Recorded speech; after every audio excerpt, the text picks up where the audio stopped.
Today's episode of The Thriller Zone with David Temple is sponsored by Steve Stratton and his latest thriller novella, A Warrior's Path, The Landsbear Wolf Story.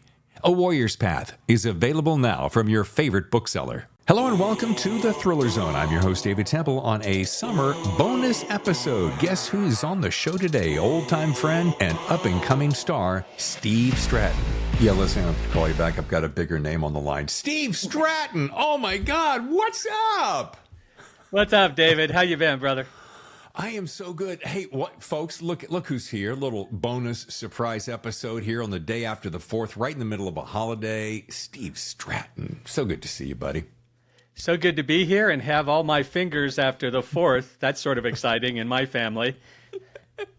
Remember when we were kids and we thought it was a good idea to do bottle rockets and cherry bombs into mailboxes and silly places like that? I can hold a black cat longer than you can. God, can you remember we did that?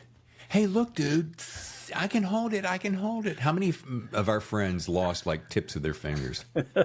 A lot, yeah. Yeah. Well, folks, you know Steve from Shadow Sanction, of course, the Landsbear Wolf series. You may have heard it from an audiobook. That would be your cue, Steve, to say something about the audiobook. I gotcha. Yeah, awesome audiobook, getting great reviews. People love the audio. It's like a whole different demographic of people who are just like audiobook fans. So it's really cool to learn that side of the business. Thanks, David, man. It's awesome. Dude, it was my pleasure and honor. And I'll tell you something. I've been doing some research recently on the statistics and the trends of audiobooks. We know that audiobooks are successful and they've been popular for years.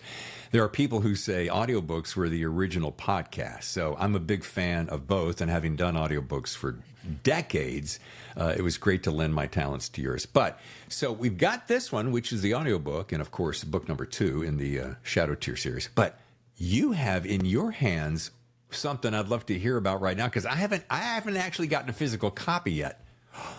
A Warrior's Path. This is the Landsbear Wolf novella you've been hearing about on social media. Yeah, it published on the 11th, and at one point I was down to like in the below 200. I'd never been below 2,600. And it broke 500, then it broke 200. Yeah, and it's holding in the threes, and that's very exciting.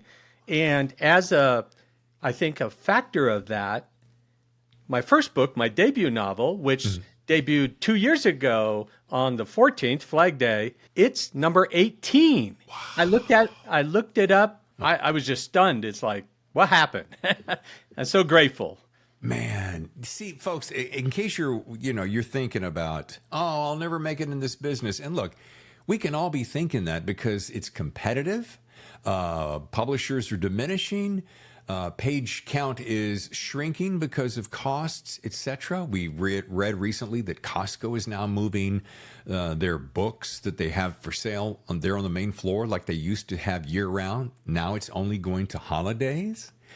I've heard rumors that Barnes & Noble are taking some of their thriller books and kind of pushing them to the back of the store because other things are more popular. So you're up against a lot. But my point to this is take it from Steve, who I have now known for coming up on, we met in Thriller Fest 2019. Was it before that? No, I think it was that right before. Right? Yeah. And I've seen you go from just, man, I hope I can just do this to I did this, I did the sequel, I got the audiobook, now I've got a novella, and I know you're working on the next book. I mean, tell us about that process. We don't have much time. I understand you're on a busy schedule, but just kind of give us a feel for that. Yeah, I was very lucky. Got a book deal for the debut novel fairly quickly from a small publisher. Not a big house, but as Jeff Wilson said, it's like, take the deal, learn from it, grow from there. And so published 2 with them. Then they went out of business. And it was my readers who told me they wanted to learn more about my protagonist, Landsbear Wolf. So I wrote the novella. And it's amazing, like I talked with Andrews and Wilson's on a podcast, I really got to know my protagonist very well writing the novella, and it made it easier to write the 3rd book. Nice. And I was like, I should have done this earlier. But when he went out of business, I had to learn Amazon, put my books up there. I still need to get them on Ingram Spark, so more learning coming. But, change is the one thing we can count on. So adapting, growing, and continuing to push. And then in the middle of that, starting a new series and getting another book deal. So It's been an exciting time. And being a part of the community, especially like if you're a veteran, we have a great community of veteran writers. But also just the thriller community is amazing. And if you give, then you get back. I mean, I had no idea that Simon Gervais, of all people, international bestseller, New York Times, all that, would actually blurb my novella. So audiobook, that was so cool and fun working with you on that. Yeah. And so my collection is growing, and hopefully at some point, people will be able to get into that backlist and we'll just continue having fun telling stories. Couple quick things, and Steve just mentioned this, folks. I remember when I wrote my very first book. I want to say it was like 2003, and I did what you did. I learned the Amazon thing. I had to learn Ingram Sparks, and it was even more complex. Create Space back then, and all different kind of ways to do audiobooks. But you got to just put in the time, because if you want to, I was always about, I just want to try it and see if it works. Yeah, I'll try to get an agent maybe later, but I've always worked on that 10,000 hour theory, or 10 book theory was my thing. I'm going to write 9 books on my own, and then on that 10th, I'm going to go for an agent so that I can really know the business as though it's all up to me. Because guess what, folks?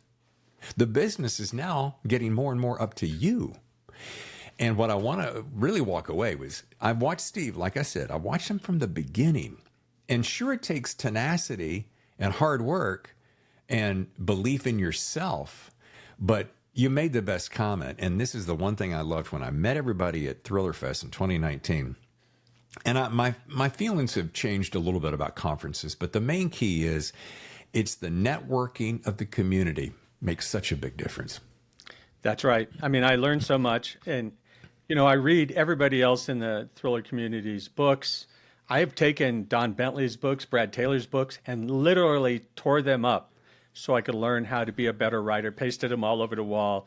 It sort of looked like a conspiracy theory, movie with the string and everything like that. But, I'm with you. It takes a lot of repetitions, and I'm still learning. I just had an editor say that, we need to start thinking about elevating my game to the next level, especially when writing first person. So not every sentence starts with, I did this, I did that, I did this, Right. Continuous learning. And I love it because it's always a challenge. Well, I'm going to reiterate this point once again. A lot of the guys out there, now I'm not saying that you're going to dial up Andrews Wilson, Brian or Jeff like Steve did. And of course, he's made relationships, but I'm not going to say you're going to dial them up and they're going to go, oh yeah, I'll help you out. I'll give you some notes. I'll give you a blurb. That's not going to happen to the average bear. But build a community. Like Steve said, give back. You're going to get back. And I think if you give out without the drive and intention of getting back, you'll be better off. It's like this podcast. I did this because I love talking about books and I love meeting guys like you.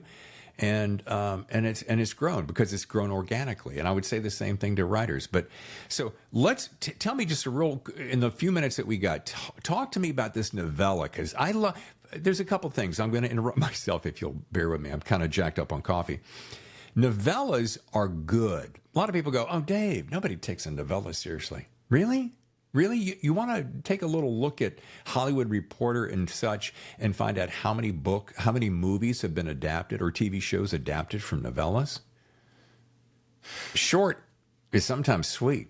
So tell me about this one. Yeah, I'll just echo what you said, because actually even Andrews and Wilson, who have so much going on, they wrote short stories because nobody has the attention span to read a full novel in Hollywood, right? No. And so it's almost like doing your pitch to an agent, but extended. So, I went back to when Lance Beowulf was 14, and his biological father passes away from a heroin overdose on the Crow Reservation.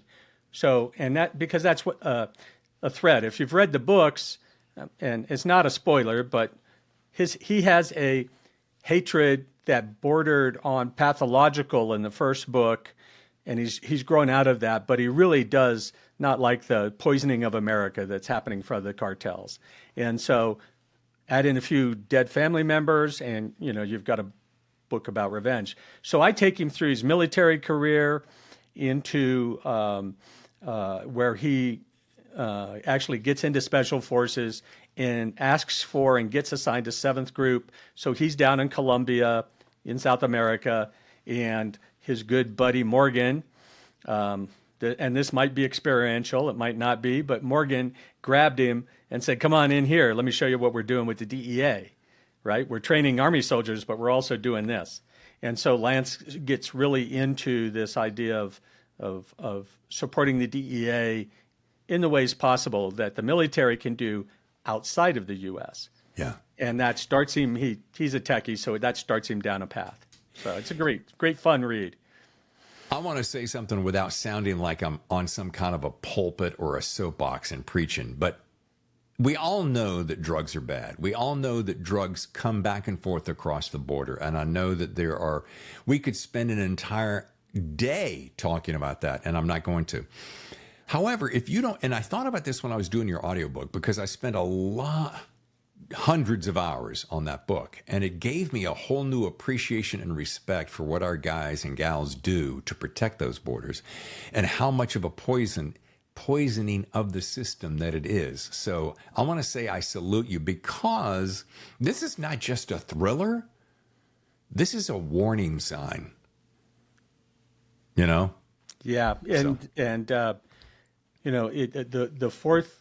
The third book is called Caribbean Harvest, and it's going to take place in Cuba, right? And so they get involved, and then the fourth book is a little bit different. The fifth book will definitely be about fentanyl and everything else that's going on. So I've already got the outline for the fifth book going, while I'm doing three other things. It's like I sleep somewhere. I'm not sure. But. So you got book 1, book 2.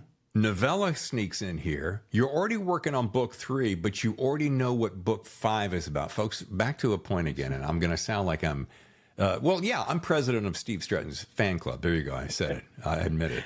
Thank you, brother. Yeah. And that is foresight. And I know something about you, Steve. You don't really take no for an answer. The funny thing is you're not arrogant or bad about it. You're just like, oh, okay.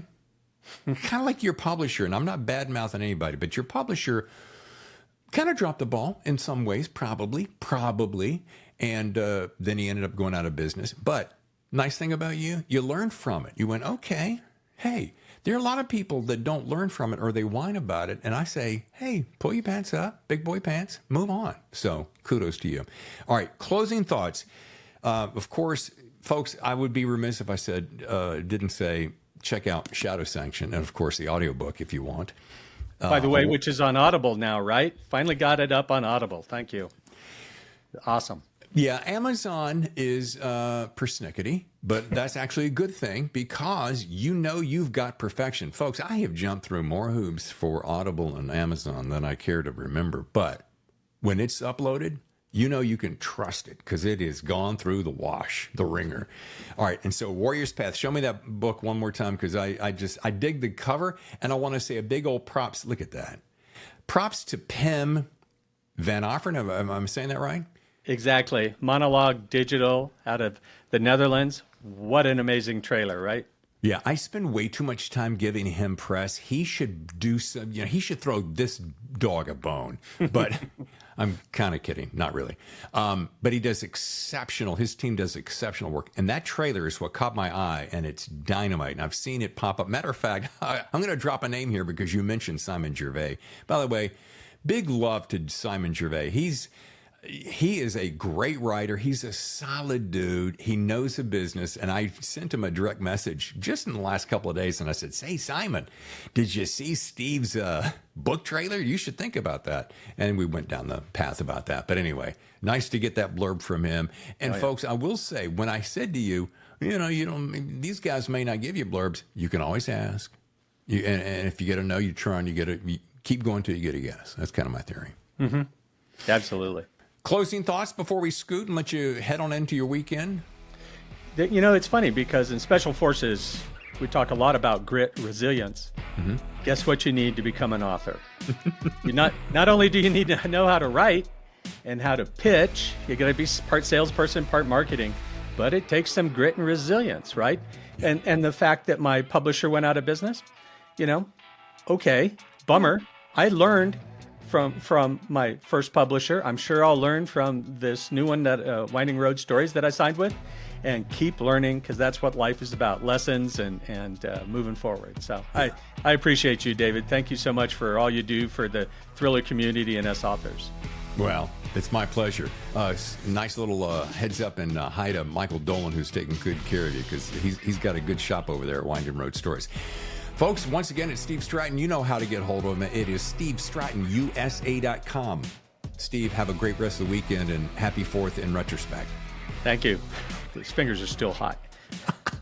Thanks again for the quick stop by, Steve, and we will see you again right down the road. Folks, join us on Monday when our special guest is Brian Freeman. Join us Monday the 8th when Brian Freeman stops by the Thriller Zone.